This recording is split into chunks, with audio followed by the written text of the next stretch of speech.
In this video, you'll learn how to enable comments in WordPress.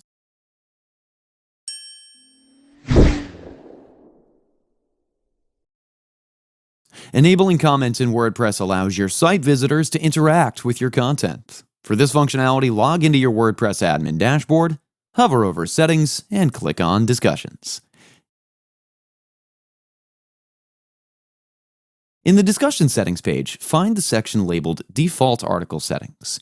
Ensure the checkbox labeled Allow people to submit comments on new posts is checked. This setting allows comments on all new posts and pages by default.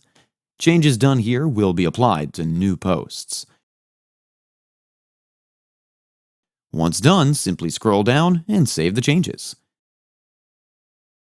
And this is how easy it is to enable comments in WordPress. Before leaving, you can also learn how to change page titles in WordPress when using Elementor. I'll link the video in the description below, or you can click on the eye icon in the top right corner of your screen to view the video.